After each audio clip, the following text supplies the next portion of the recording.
Hello everyone, welcome to my YouTube channel. आज 15 अक्टूबर 2020 है और आज की इस वीडियो में हम education and job related important updates को कवर करने वाले हैं। तो आप लास्ट तक वीडियो पर बने रहें जिससे एक भी अपडेट आपसे मिस ना हो।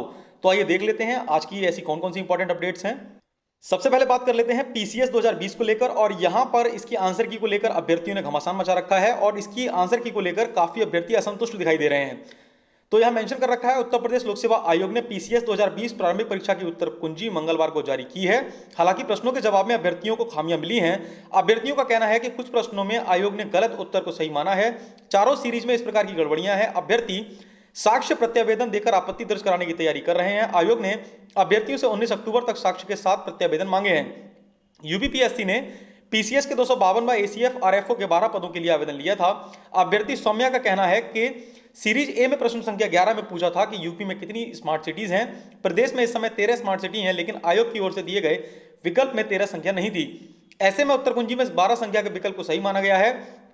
प्रश्न संख्या 16 में मर्डर हिस्ट्री से जुड़ा प्रश्न पूछा गया था। एक्चुअली ये मॉडर्न हिस्ट्री होगा, बाय मिस्टेक लिख दिया इन्होंने। इसका भी सही उत्तर विकल्प बी होना चाहिए, लेकिन आयोग ने विकल्प ए को सही माना है। प्रश्न संख्या 85 में पर्यावरण से पूछा गया प्रश्न, विकल्प में उत्तर बी होना चाहिए, आयोग ने विकल्प ए को सही माना है। प्रश्न संख्या 94 में पूछा कि पंचायती राज व्यवस्था कब लागू हुई, सही जवाब विकल्प सी यानी 1993 है, लेकिन आयोग ने विकल्प बी 1992 को सही माना है। अभ्यर्थी राहुल का कहना है कि आयोग की उत्तर कुंजी में व्यापक खामियां हैं, इसको लेकर आपत्ति दर्ज कराई गई थी।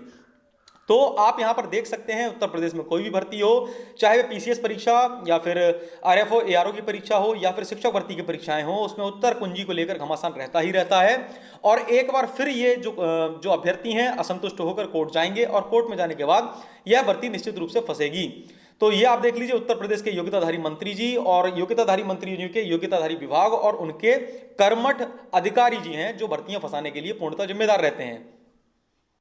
नेक्स्ट इंपॉर्टेंट अपडेट है विवाहित आश्रित बेटियों के लिए, यानी ऐसी महिलाएं जो विवाह के बाद अपने पिता पर आश्रित हैं, और उनके लिए एक महत्वपूर्ण अपडेट ये है। यहां पर ये मामला है कोल इंडिया लिमिटेड का। तो इसमें दे रखा है, कोल इंडिया में विवाहित बेटियों के लिए अनुकंपा नियुक्ति की राह खुल गई है। छत्तीसगढ़ के बिलासपुर हाईकोर्ट ने पति से अलग रहने वाली विवाहित महिला की पिता की जगह नियुक्ति के आदेश दिए हैं। महिला 2016 में पिता की मृत्यु के बाद साउथ ईस्टर्न कोलफील्ड्स लिमिटेड में नौकरी पाने के लिए भटक रही थी। इस फैसले का प्रभाव दूसरे संस्थानों पर भी माना जा रहा है। एसईएल में अब तक केवल पत्नी, पुत्र व अविवाहित पुत्री को ही अनुकंपा नियुक्ति का प्रावधान रहा है। कोरिया जिले में संचालित एसईएल के बेस्ट जगराखंड कोयला खदान में कार्यरत सुकुन राम की 2016 में मौत हो गई थी। पति से अलग अपने पिता के साथ रह रही पुत्री नंदाबाई ने अनुकंपा नियुक्ति का दावा पेश किया। 2 वर्ष तक नौकरी नहीं मिलने पर उन्होंने 2018 में हाई कोर्ट में याचिका दायर की। सुनवाई के बाद कोर्ट ने फैसला देते हुए कहा है कि किसी महिला के साथ विवाहित या अविवाहित के आधार पर भेदभाव नहीं किया जा सकता। दोनों ही स्थिति में पुत्री पिता पर आश्रित है, ऐसे में उसका अनुकंपा पर नौकरी का अधिकार है।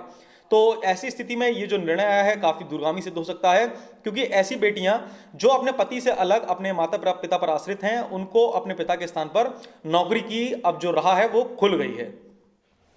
नेक्स्ट अपडेट है एडिड डिग्री कॉलेजों में प्राचार्य के पदों को लेकर, और उनकी भर्ती का रास्ता अब साफ हो चुका है। यहां मेंशन किया हुआ है, इलाहाबाद हाईकोर्ट ने उत्तर प्रदेश उच्चतर शिक्षा सेवा चयन आयोग प्रयागराज के अशासकीय व सहायता प्राप्त एडिड डिग्री कॉलेजों के प्राचार्य पद की भर्ती में हस्तक्षेप करने से इनकार कर दिया है। कोर्ट ने वर्ष 2010 के रेगुलेशन से बात की जा रही भर्ती को वैध करार देने के एकल पीठ के आदेश को सही ठहराया है। एकल पीठ के आदेश को चुनौती देने वाली विशेष अपील खारिज कर दी गई है।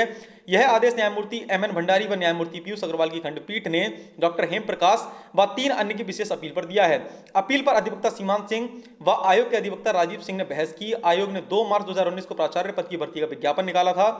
आवेदन जमा करने की अंतिम तारीख 18 जून 2019 थी। तो फाइनली इसका जो कंक्लूजन है वो ये है, अब यह भर्ती आसानी से हो सकती है और हाईकोर्ट ने इस पर किसी भी प्रकार का हस्तक्षेप करने से मना कर दिया है। तो बहुत ही जल्द आपको यह भर्ती देखने को मिल सकती है, जो कि बहुत जल्द कंप्लीट भी करा ली जाएगी। नेक्स्ट अपडेट है स्कॉलरशिप को लेकर, और यहां दे रखा है छात्रवृत्ति के लिए 5 नवंबर तक किए जा सकते हैं आवेदन। वर्ष 2020-21 में दसमोत्तर कक्षाओं में पढ़ रहे छात्रों से ऑनलाइन आवेदन से लेकर छात्रवृत्ति वितरण तक के लिए समय सारणी निर्गत कर दी गई है। छात्रों को 5 नवंबर 2020 तक ऑनलाइन आवेदन कराने की तिथि तय की गई है। छात्रवृत्ति का वितरण अंतिम रूप से 26 जनवरी 2021 तक कराया जाना निर्धारित है। तो ऐसे कैंडिडेट्स जो कि छात्रवृत्ति के लिए पात्र हैं, वे 5 नवंबर तक ऑनलाइन अप्लाई कर सकते हैं विद अपने डॉक्यूमेंट्स। नेक्स्ट अपडेट है सिपाही भर्ती को लेकर, जो कि 14,000 सिपाही लगभग जो प्रशिक्षित होने का इंतजार कर रहे हैं और अपनी ट्रेनिंग के लिए काफी टाइम से इंतजार करना पड़ रहा है उन्हें, उनके लिए खासा खुशखबरी है। और ये खुशखबरी है कि इनका जो प्रशिक्षण है यानी ट्रेनिंग जो शेड्यूल है वो जारी हो चुका है और इनकी ट्रेनिंग 3 नवंबर से स्टार्ट हो जाएगी।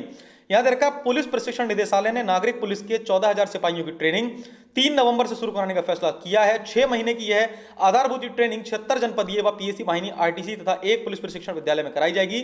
नागरिक पुलिस एवं पीएसी में सिपाही के पदों पर सीधी भर्ती 2018 में चयनित कुल 49,568 सिपाहियों की ट्रेनिंग का यह पहला चरण है। ट्रेनिंग कुल 4 चरणों में कराई जानी है। पहले चरण में ट्रेनिंग के लिए चयनित कुल 14,000 सिपाहियों में 13,261 पुरुष और 739 महिला सिपाही हैं। सिपाहियों को ट्रेनिंग सेंटर आवंटित कर दिया गया है। यह training Uttar Pradesh police constable नागरिक पुलिस आधारभूत प्रशिक्षण पाठ्यक्रम 2019 के अनुसार कराई जाएगी।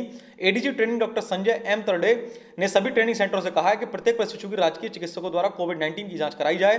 कोविड-19 के संक्रमण की नेगेटिव रिपोर्ट आने पर ही ट्रेनिंग में शामिल किया जाएगा। तो यहां पर काफी खुशखबरी है ऐसे अभ्यर्थियों के लिए जो काफी लंबे समय से अपनी ट्रेनिंग स्टार्ट होने का इंतजार कर रहे थे और ऐसे में लगभग 14,000 सिपाहियों को राहत मिलने वाली है। नेक्स्ट अपडेट है एलटी ग्रेड शिक्षक भर्ती को लेकर और यहां पर हिंदी चयनितों के डॉक्यूमेंट वेरिफिकेशन का काम आज से स्टार्ट हो जाएगा। यहां दे रखा है एलटी ग्रेड शिक्षक भर्ती परीक्षा 2018 के तहत हिंदी विषय के चयनित अभ्यर्थियों के शैक्षिक दस्तावेजों का सत्यापन गुरुवार यानी आज से शुरू हो जाएगा। आयोग ने एलटी ग्रेड शिक्षक भर्ती 2018 के तहत 15 विषयों में 10,768 पदों की भर्ती निकाली थी। 13 विषयों में 7,481 पदों के सापेक्ष सफल 4,243 को नियुक्ति देने की प्रक्रिया चल रही है। हिंदी में 1,433 पदों के सापेक्ष 1,432 अभ्यर्थी सफल हुए। पुरुष अभ्यर्थियों के दस्तावेजों का सत्यापन 15, 16, 19, 20, 21, 22, 23 अक्टूबर को होगा। महिला अभ्यर्थियों के सत्यापन 26, 27, 28 व 29 अक्टूबर को 2, 3, 4 व 5 नवंबर को कराया जाएगा। तो आज से ऐसे अभ्यर्थी जो एलटी ग्रेड हिंदी में चयनित हैं उनका डॉक्यूमेंट वेरिफिकेशन स्टार्ट हो जाएगा। और यहां पर दे रखा हाई स्कूल व इंटरमीडिएट के अंकपत्र व प्रमाण पत्र की मूल तथा छाया प्रतियां आयोग के सामने प्रस्तुत करना अनिवार्य होगा। तो ऐसे अभ्यर्थियों को शुभकामनाएं और दिए गए शेड्यूल पे वे अपने जो दस्तावेजों यानी डॉक्यूमेंट वेरिफिकेशन है टाइम से करवा लें। अब बात कर लेते हैं विवादों से घिरी हुई शिक्षक भर्ती। 69,000 शिक्षक भर्ती के जो 67,867 चयनित थे टोटल, इसके जो फर्स्ट पार्ट है वह उत्तर प्रदेश सरकार के द्वारा कंप्लीट कराया जा रहा है और इसमें जो एनसीपीसी आयोग है यानी राष्ट्रीय पिछड़ा वर्ग आयोग, उसके द्वारा सख्त आदेश दिया गया है कि जो कम गुणांक वाले अभ्यर्थी हैं उनका चयन किस प्रकार हो गया, जबकि मेरिटोरियस छात्र हैं वो इस चयनित सूची से बाहर हैं। और इसके लिए कल लेटर जो वायरल हो रहा था वो भी आप लोगों ने देख लिया होगा। तो इसके संदर्भ में आज ये न्यूज आई है। बेसिक शिक्षा परिषद के प्राथमिक स्कूलों में 31,277 शिक्षकों की अंतिम सूची पर सवाल उठ रहे हैं। राष्ट्रीय पिछड़ा वर्ग आयोग तक कम गुणांक वाले अभ्यर्थियों के चयन की शिकायत हुई है। आयोग ने बेसिक शिक्षा के अफसरों को पत्र भेजकर इसकी जांच का आदेश दिया है। 3 दिन में आरोपों की जांच करके कार्यवाही रिपोर्ट मांगी है। परिषदीय स्कूलों की शिक्षक भर्ती की अंतिम सूची में जगह न पाने वाले शिव शंकर व अन्य ने राष्ट्रीय पिछड़ा वर्ग आयोग को पत्र भेजकर 69,000 पदों में से 31,277 अभ्यर्थियों की सूची बेसिक शिक्षा विभाग ने जारी की है। इसमें उच्च गुणांक वाले कई अभ्यर्थी चयन सूची से बाहर हो गए हैं, जबकि कम गुणांक वालों को चयन हो गया है। ऐसी ही कई शिकायतें आई हैं। राष्ट्रीय पिछड़ा वर्ग आयोग उपाध्यक्ष के निजी सचिव संदीप कुमार ने बेसिक शिक्षा की अपर मुख्य सचिव, प्रमुख सचिव, विशेष सचिव व निदेशक बेसिक शिक्षा को पत्र भेजा है। बेसिक शिक्षा की अपर मुख्य सचिव रेणुका कुमार का कहना है कि यह भर्ती सुप्रीम कोर्ट के आदेश पर कराई जा रही है और साथ ही हाईकोर्ट से इस भर्ती पर अभी कोई राहत नहीं मिल पाई है। शिक्षक भर्ती की अंतिम सूची से बाहर मिर्जापुर के संजय कुमार यादव की ओर से हाईकोर्ट में याचिका दाखिल की गई है। बुधवार को हाईकोर्ट में सुनवाई नहीं हो सकी, गुरुवार को भी सुनवाई होने के आसार नहीं है। याचिका अधिवक्ता अग्निहोत्री कुमार त्रिपाठी ने बताया कि अब कुछ दिन बाद ही सुनवाई होने की उम्मीद है। तो जैसा कि आपको मालूम है, ये मामला चल रहा है 31,661 पदों पर जो भर्ती होनी थी, जिसमें 31,277 शिक्षक अभ्यर्थियों को चयनित करके एक फाइनल लिस्ट बनाई गई है, जिसमें जो कैटेगरी के जो हाई मेरिट कैंडिडेट्स थे अनरिजर्व्ड में फंस जाने के कारण इनका चयन नहीं हो पाया है और ऐसे ही अभ्यर्थी इसमें विरोध पर कर रहे हैं। तो ये कुछ ना कुछ विवादित सूची तो जरूर है, क्योंकि जहां पर हाई मेरिटोरियस कैंडिडेट हैं उनका चयन नहीं हो रहा है और कम गुणांक वालों को चयन हो जा रहा है। लेकिन वहीं अगर बात की जाए तो अभ्यर्थियों ने इस पर हर बार मांग की है कि प्रत्येक प्रकार के आरक्षण को लगाते हुए ही सूची जारी की जाए और इस बार मुझे लगता है कि इसमें सभी प्रकार के जो रिजर्वेशन है उसको अप्लाई किया गया है और यही कारण है कि हाई मेरिटोरियस स्टूडेंट्स का नहीं हो पा रहा है, क्योंकि जो सूची में सिलेक्टेड हुए हैं वो जिलेवार रिक्तियों के जो जिलेवार रिक्तियां हैं उसके आधार पर किया गया है। हाँ, इसमें एक मुद्दा जरूर ये उठता है कि अगर ये 67,867 चयनितों में से लिस्ट बनाई गई है तो जिन अभ्यर्थियों ने लगभग जो 1,30,000 या समथिंग कैंडिडेट्स थे उसमें से पूरी लिस्ट बनानी चाहिए थी, लेकिन ऐसा नहीं हुआ है। और साथ ही एक प्रश्न ये भी वाजिब है कि प्रत्येक जिले में कहीं पर 90% सीटें भर दी गई हैं और कहीं पर 10% सीटें भी नहीं भरी गई हैं। तो ये समानुपात किस प्रकार से जो बेसिक के अधिकारी हैं उन्होंने लगाया है, ये वाकई प्रश्न चिन्ह खड़ा करता है और इसमें विवाद होना तय है। तो फिलहाल ये मामला अभी एनसीपीसी आयोग ने इसके लिए लेटर लिख दिया है बेसिक शिक्षा विभाग को, और साथ ही हाईकोर्ट या सुप्रीम कोर्ट में इसे लेकर याचिकाएं दाखिल होने का सिलसिला जारी हो चुका है। तो आगे देखने वाली बात होगी कि इसमें अभ्यर्थियों की जीत होती है या फिर सरकार के तानाशाही रवैये की जो जीत दिखाई देती है। नेक्स्ट बहुत ही ज्यादा इंपॉर्टेंट अपडेट ऐसे अभ्यर्थियों के लिए है जो कल अपनी शिक्षक भर्ती काउंसलिंग कराने गए थे और आज कई जिलों, लगभग प्रत्येक जिले में आज ये काउंसलिंग फिर से होने जा रही है और जितने भी कल शेष रह गए तो उनकी काउंसलिंग होनी है। तो ऐसे में बहुत ज्यादा आवश्यक हो जाता है आपको ये जानना, क्योंकि कल ये बात है फरीदपुर यानी बरेली की और यहां पर काउंसलिंग में पहुंचे 5 अभ्यर्थी कोरोना पॉजिटिव निकले हैं। तो ऐसे में बहुत ही ज्यादा आपको सतर्कता बरतने की आवश्यकता है। तो ये मैं आपको सिर्फ इसीलिए दिखा रहा हूं कि जितने भी कैंडिडेट्स आज काउंसलिंग के लिए जा रहे हैं वो सोशल डिस्टेंसिंग का विशेष तौर पर पालन करें और फेस मास्क को बिल्कुल भी ना हटाएं अपने फेस से और साथ ही अपने आप को सैनिटाइज भी करते रहें। तो ये देख लीजिए आप, बरेली का ही कल है और ये तो सिर्फ बरेली की न्यूज़ है, पूरे आप अगर यूपी की बात करें तो बहुत सारे आपको केसेस कोरोना पॉजिटिव पे देखने को मिल सकते हैं। तो बाकी all the very very best आप सभी को जो काउंसलिंग कराने जा रहे हैं, बट अपना भी बिल्कुल ध्यान रखें और सतर्क रहें। साथ ही नेक्स्ट अपडेट है नियुक्ति पत्र को लेकर। जैसा कि आपको पता है कि 31,277 शिक्षकों को चयनित कर लिया गया है और 16 अक्टूबर यानी कि कल इन सभी को नियुक्ति पत्र वितरित कर दिए जाएंगे। अब ऐसे में सवाल यह खड़ा होता है कि यहां पर बहुत बड़े बड़े कार्यक्रमों की तैयारी की जा रही है। जैसा कि आपको पता है उपचुनाव आने वाले हैं, तो सरकार ने इस नियुक्ति को पूरी तरह से चुनाव में भुनाने का पूरा प्लान बना लिया है और काफी बड़े स्तर पर कार्यक्रम आयोजित किए जा रहे हैं, जैसे कि कोई सांस्कृतिक कार्यक्रम हो रहा हो और इस प्रकार कोविड-19 के सारी धज्जियां उड़ाई जा रही हैं। कोविड-19 का डर बिल्कुल खत्म किया जा रहा है। अगर आप बात करें बिहार चुनाव की, तो कोर्ट का भी ऑर्डर है कि डिजिटली जो चुनाव प्रचार है उस पर जोर दिया जाए और प्रधानमंत्री नरेंद्र मोदी जी भी हर बार कहते रहते हैं कि डिजिटल इंडिया डिजिटल इंडिया। तो आप चाहते तो ये काउंसलिंग प्रोसीजर पूरा ऑनलाइन मोड में कराया जा सकता था और पूरा नियुक्ति पत्र भी ऑनलाइन मोड में दिए जा सकते थे, लेकिन नहीं, बेसिक शिक्षा विभाग अपने अड़ियल रवैये से, जैसा कि आप जानते ही हैं, मजबूर है और किसी भी प्रकार के नवाचार कराने की बिल्कुल मूड में नहीं है।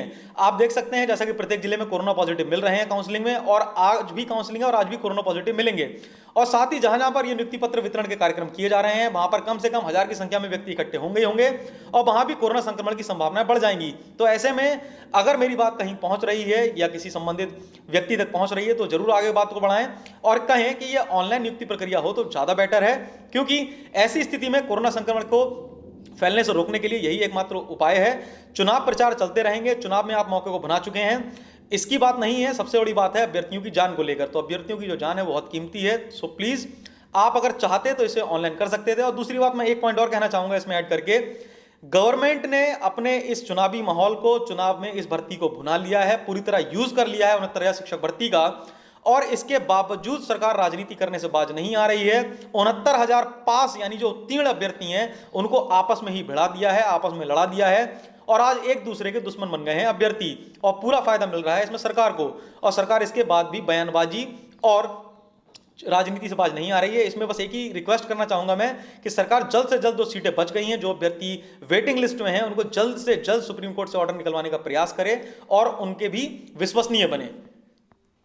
तो ये हो गया आज 15 अक्टूबर 2020 का education and job related updates. I hope आपको ये हेल्पफुल रहे होंगे। ऐसे ही daily education and job related updates के लिए आप हमारे यूट्यूब चैनल रविंद्र विला को सब्सक्राइब कर लीजिए, साथ ही पास वाले बेल आइकन को जरूर प्रेस कर लीजिए, जिससे सभी लेटेस्ट वीडियोस की नोटिफिकेशंस आप तक टाइम टू टाइम पहुंचते रहें। साथ ही आप हमें अदर सोशल मीडिया प्लेटफॉर्म जैसे फेसबुक, इंस्टाग्राम और ट्विटर पर भी फॉलो कर सकते हैं। साथ ही आप हमारे टेलीग्राम ग्रुप को ज्वाइन करना बिल्कुल ना भूलें। तो ये हो गया आज का video. Thanks for joining with us. मिलते हैं आपसे नेक्स्ट वीडियो में।